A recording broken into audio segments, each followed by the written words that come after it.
நேயர்கள் அனைவருக்கும் இனிய காலை வணக்கம். மற்றும் ஒரு நாளடுகளில் நமது பார்வை நிகழ்ச்சியூடாக உங்களை சந்திப்பதில் மிக்க மகிழ்ச்சி. இன்று 28ஆம் தேதி ஜூன் மாதம் 2017ஆம் ஆண்டு புதன்கிழமை. இலங்கையிலிருந்து வெளிவந்திருக்கும் பிரதானமான பத்திரிகைகளின் முதற்பக்க முக்கிய செய்திகள் மீது நாங்கள் கவனத்தை செலுத்தலாம். அந்த வகையில் இன்றைய வீரகேசரி பத்திரிகையின் பிரதான தலைப்புச் செய்தியாக, காணிகளை விடுவிக்க கோரி கொழும்பில் திரண்ட மக்கள், சிங்கள முற்போக்குவாதிகளுடன் இணைந்து ஆர்ப்பாட்ட பேரணி என்ற செய்தி காணப்படுகின்றது. எமக்கு சொந்தமான பூர்வீக நிலங்களை எம்மிடத்தை கையளித்து விடுங்கள், சொந்த மண்ணில் நிம்மதியாக வாழ விடுங்கள் என கோரி 119 நாட்களாக கேப்பாப்புலவு இராணுவ முகாமுக்கு முன்னால் தொடர்ச்சியான போராட்டத்தில் ஈடுபட்டு வரும் மக்கள் தென்னிலங்கை முற்போக்கு சக்திகளுடன் இணைந்து தலைநகரில் நேற்று பாரிய கவனஈர்ப்பு ஆர்ப்பாட்ட பேரணியை முன்னெடுத்ததோடு ஜனாதிபதி செயலகத்தில் மகஜரையும் கையளித்தனர். தென்னிலங்கை முற்போக்கு அமைப்பான சம உரிமை இயக்கத்தின் ஏற்பாட்டில் நேற்று செவ்வாய்க்கிழமை இந்த ஆர்ப்பாட்ட பேரணி இடம்பெற்றதாக அந்த செய்தி தொடர்ந்து செல்கின்றது. வீரகேசரி பத்திரிகையின் இன்னும் ஒரு முக்கிய செய்தியாக இன்று அனைத்து பத்திரிகைகளிலும் காணப்படும் செய்தி இதுதான். 3 பிள்ளைகளும் தந்தையும் தூக்கில் தொங்கிய நிலையில் சடலங்களாக மீட்பு, பிள்ளைகளை தூக்கிலிட்டு கொன்றுவிட்டு தானும் உயிரை மாய்த்த தந்தை. கம்புருப்பிட்டியவில் கொடூரம் என்ற செய்தி காணப்படுகின்றது. கம்புருப்பிட்டிய போலீஸ் பிரிவுக்குட்பட்ட ரன்சேகொட பெரலி அத்துர பகுதியில் தனது 3 பிள்ளைகளை தூக்கிலிட்டு கொலை செய்த தந்தையொருவர் தானும் தூக்கிட்டு தற்கொலை செய்து கொண்டுள்ளார். இந்த சம்பவமானது நேற்று முன்தினம் இரவு 9:45 மணியளவில் இடம்பெற்றுள்ளது. 2 பெண் பிள்ளைகள், ஒரு தேரர் உள்ளிட்ட பிள்ளைகளையே குறித்த தந்தை கொலை செய்துள்ளார். பின்னர் தான் தற்கொலை செய்து கொள்வதற்கு முன்னர் தான் வசித்த வீட்டுக்கும் தீ வைத்து விட்டதாக போலீசார் தெரிவிக்கின்றனர். இந்த செய்தி காணப்படுகின்றது.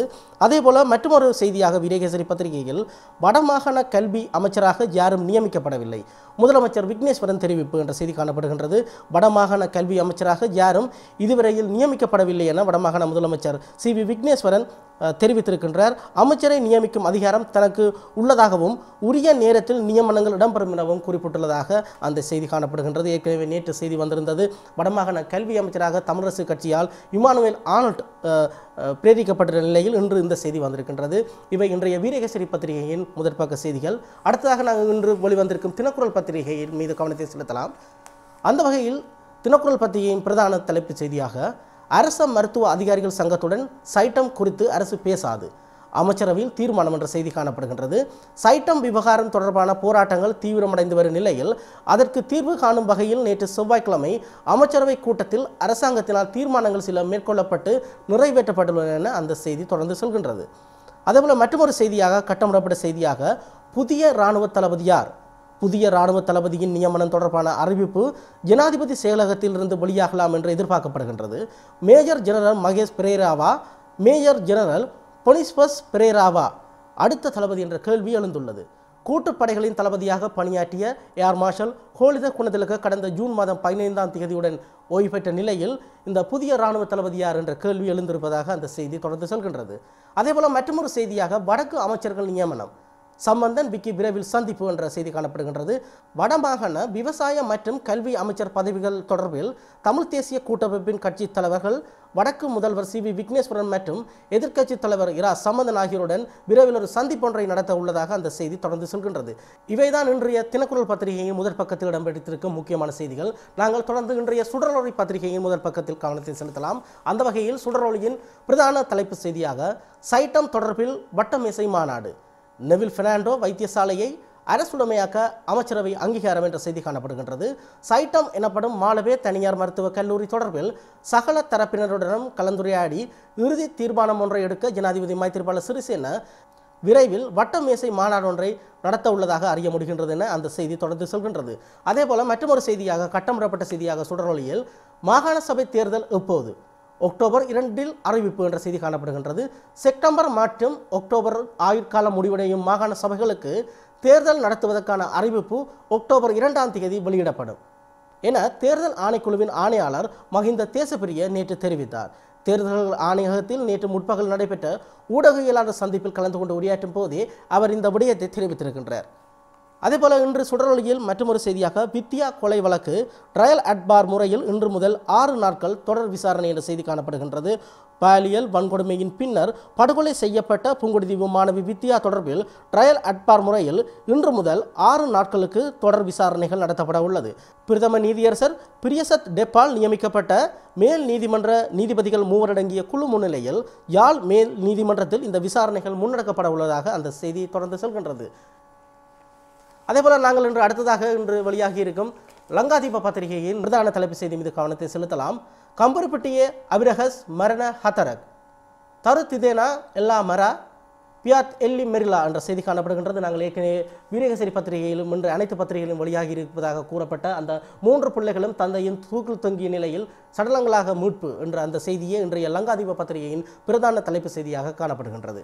தொடர்ந்து நாங்கள் இன்று வெளியாகி இருக்கும் டெய்லி மிரர் பத்திரிகையின் பிரதான தலைப்பு செய்தி மீது கவனத்தை செலுத்தலாம். Government says no to LNG power plant in Sampur என்ற செய்தி காணப்படுகின்றது.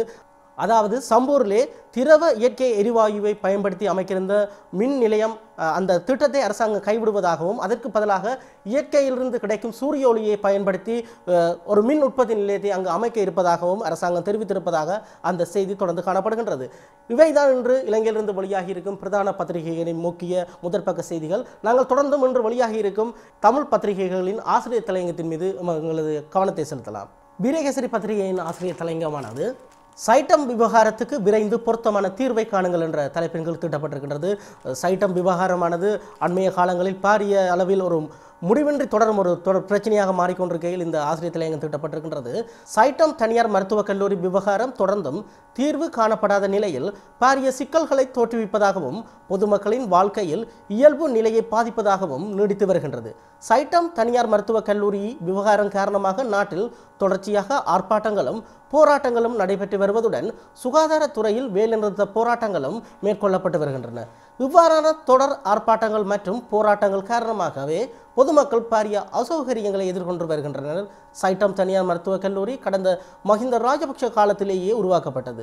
இந்நிலையில் தற்போது இந்த கல்லூரியை மூடிவிடுமாறு இது மாணவர்களுக்கு தரமான மருத்துவக் கல்வியை பெற்றுக் கொடுக்க முடியாத நிறுவனம் என்று கூறி அரச பல்கலைக்கழகங்களின் மருத்துவக் கல்லூரி மாணவர்களும் அரச வைத்திய அதிகாரிகள் சங்கத்தினரும் தொடர்ச்சியாக போராட்டங்களை நடத்தி வருகின்றனர்.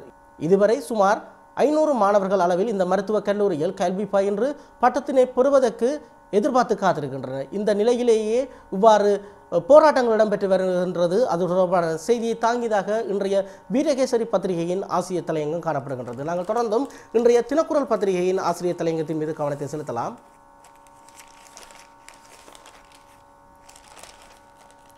நீரிழிவு சத்தமின்றி கொள்ளும் வியாதி என்ற தலைப்பின் இன்றைய தினக்குரலின் ஆசிரியர் தலையங்கம் தீட்டப்பட்டிருக்கின்றது. நீரிழிவு வாழ்க்கை முறைமையுடன் தொடர்புபட்ட வியாதி எனவும் சமுதாயத்தில் சமூக பொருளாதார ரீதியில் சிறப்பான நிலையிலுள்ள தரப்பினரையே முக்கியமாக தாக்குவதாகவும் முன்னர் கருதப்பட்டது. ஆனால் இப்போது சகல தரப்பினரையும் பாதித்திருக்கின்றது.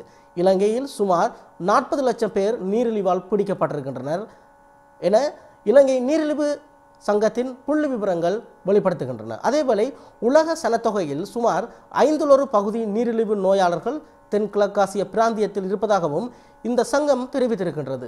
2009 நாட்டில் 16% அதிகரித்திருந்த நீரிழிவு நோயாளர்களின் தொகை 2014 20% உயர்வடைந்திருப்பதாக அந்த செய்தி தொடர்ந்து செல்கின்றது. இதுதான் இன்றைய தினக்குரல் பத்திரிகையின் ஆசிரியர் தலையங்கம். தொடர்ந்து இன்றைய சுடலோரை பத்திரிகையின் ஆசிரியர் தலையங்கத்தின் மீது நாங்கள் எங்கள் கவனத்தை செலுத்தலாம்.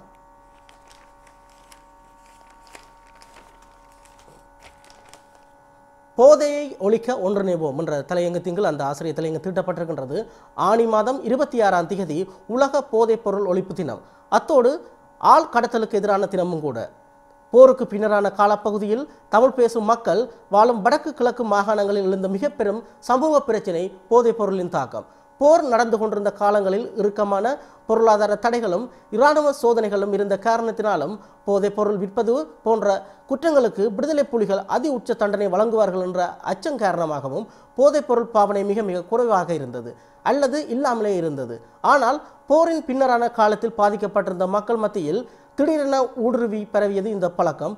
மது பயன்பாட்டில் இருந்து உயிராபத்தான ஹெரோயின் வரையில் அனைத்து வகையான போதை பயன்பாடும் கடந்த 5 ஆண்டுகளில் உச்ச அளவில் அதிகரித்துள்ளது என அந்த போதைப் பொருளினால் வடக்கு கிழக்கு பகுதி மக்கள் எவ்வாறான தாக்கங்களுக்கு உள்ளானார்கள் என்பதை சுட்டிக்காட்டி செல்கின்றது இன்றைய சுடலொரையின் ஆசிரியர் திரையங்கம். அடுத்து நாங்கள் இன்று மலையக பக்கத்தில் வெளியாக இருக்கும் செய்திகள் மீது கவனத்தை செலுத்தலாம். அந்த வகையில் வீரகேசரி பத்திரிகையில் மத்திய மாகாண ஆம்புலன்ஸ் சாரதிகள் பணி பகிஷ்கரிப்பு என்ற செய்தி காணப்படுகின்றது. அனைத்து மாகாண சபைகளிலும் சுகாதார நோயாளர் ஆம்புலன்ஸ் வண்டி சேவை உருவாக்கம் உள்ளிட்ட பல்வேறு கோரிக்கைகளை முன்வைத்து ஆம்புலன்ஸ் வண்டி சாரதிகள் நேற்று காலை 8 மணி முதல் வேலை நிறுத்த போராட்டத்தில் ஈடுபட்டுள்ளனர் என அந்த செய்தி தொடர்ந்து செல்கின்றது. நாங்கள் தொடர்ந்தும் இந்திய பக்கத்தில் இடம்பெற்றிருக்கும் செய்திகளை பார்க்கலாம்.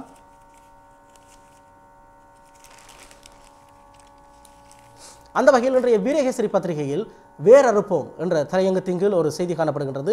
பயங்கரவாதத்தை வேரறுக்க இந்திய அமெரிக்க அரசுகள் இணைந்து பாடுபடும் என இரு நாட்டு தலைவர்களும் தெரிவித்துள்ளனர். இந்திய அமெரிக்கா இடையிலான பேச்சுவார்த்தை வெள்ளை மாளிகையில் உள்ள அமைச்சரவை கூட்ட அரங்கில் நடந்தது. இதனையடுத்து செய்தியாளர்கள் மத்தியில் பிரதமர் மோடியும் ஜனாதிபதி டொனால்ட் ட்ரம்பும் பேட்டியளித்தனர். இங்கு கருத்து தெரிவிக்கும் போதே பயங்கரவாதத்தை வேரறுக்க இரு நாடுகளும் உறுதி பூண்டுள்ளதாக அந்த செய்தி தொடர்ந்து செல்கின்றது. நாங்கள் தொடர்ந்தும் இன்றைய உலக பக்கத்தில் இடம்பெற்றிருக்கும் செய்தியை பார்க்கலாம். அந்த வகையில் அமெரிக்க ஜனாதிபதியின் பயண தடை ஆணையை பகுதியாக அமுல்படுத்துவதற்கு உச்ச நீதிமன்றம் அனுமதி என்ற செய்தி காணப்படுகின்றது. அமெரிக்க ஜனாதிபதி டொனால்ட் ட்ரம்பால் பிறப்பிக்கப்பட்ட முஸ்லிம்களை பிரதானமாக கொண்ட 6 நாடுகளுக்கான பயண தடையை பகுதியாக நடைமுறைப்படுத்துவதற்கு ஆதரவளித்து அந்நாட்டு உச்ச நீதிமன்றம் நேற்று முன்தினம் திங்கட்கிழமை தீர்ப்பளித்தது. இந்த தீர்ப்புக்கு வரவேற்பளித்துள்ள டொனால்ட் ட்ரம்ப் இது எமது தேசிய பாதுகாப்புக்கான வெற்றி என கூறியுள்ளார் என அந்த செய்தி தொடர்ந்து செல்கின்றது. அடுத்து நாங்கள் வடபுல செய்திகளை பிரதானமாக தாங்கி வரும் யாழ்ப்பாணத்திலிருந்து வெளிவரும் பத்திரிகைகள் மீது எங்களுடைய கவனத்தை செலுத்தலாம். அந்த வகையில் இன்றைய உதயன் பத்திரிகையின் பிரதான தலைப்பு செய்தியாக கொழும்பில் திரண்டனர் கேப்பாப்புலவு மக்கள். இராணுவத்தால் கையகப்படுத்தப்பட்டுள்ள காணிகளை விடுவிக்க கோரி கேப்பாப்புலவு மக்கள் நேற்று கொழும்பில் அரச தலைவர் செயலகத்தை முற்றுகையிட்டு போராட்டம் நடத்தினர் என நாங்கள் ஏற்கனவே பார்த்த செய்தியை இன்றைய உதயன் பத்திரிகையின் பிரதான தலைப்பு செய்தியாக காணப்படுகின்றது. தொடர்ந்தும் இன்றைய பலம்புரி பத்திரிகையின் பிரதான தலைப்பு செய்தியாக முதலமைச்சருக்கு உள நெருக்கடி கொடுப்பதற்கு சதித்திட்டம், அதிர்ச்சி தகவல்கள் கசிவு என்ற செய்தி காணப்படுகின்றது.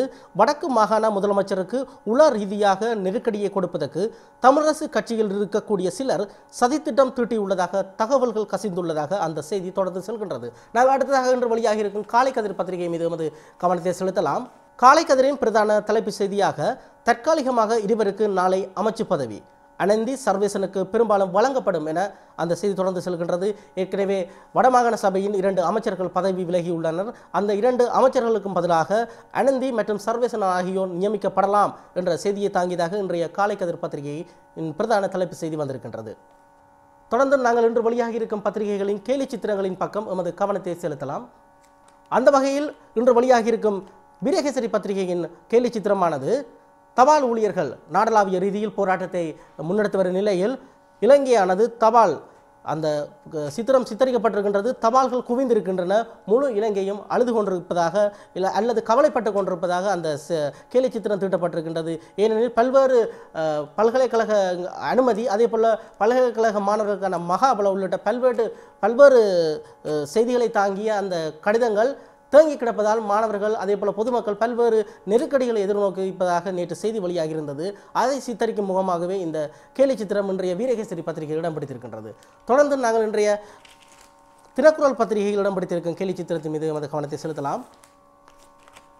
டெங்கு ஒழிப்பு தொடர்பான ஒரு கேலி சித்திரம் வந்திருக்கின்றது. நுளம்பு அதே போல் டெங்கு ஒழிப்பின ஒரு பந்தில் குறிக்கப்பட்டிருக்கிறது. காரணம் என்னவென்றால் டெங்கு ஒழிப்பானது இலங்கையை பொறுத்தவரையில் முற்றுமுழுதாக கட்டுப்படுத்த முடியாத ஒரு நோயாகவும் நோய் பரவலாகவும் காணப்படும் நிலையில் அந்த டெங்கு நோயை ஒழிப்பதற்காக புரிதொரு நுளம்பு வகை ஒன்றை அரசாங்கம் பரவ விட்டிருப்பதாக வெளியான செய்தியை மேற்கோள் காட்டி இந்த கேலி சித்திரமானது இன்றைய தினக்குரல் பத்திரிகையில் தீட்டப்பட்டிருக்கின்றது. இத்துடன் இன்றைய நாளேடுகளில் நமது பார்வை நிகழ்ச்சி நிறைவுக்கு வருகின்றது. தொடர்ந்தும் காலை 8 மணி செய்திகளில் மேலதிக செய்திகளை நீங்கள் எதிர்பார்க்கலாம். தொடர்ந்தும் ஆதவன் தொலைக்காட்சி நிகழ்ச்சியுடன் இணைந்திருங்கள். வணக்கம்.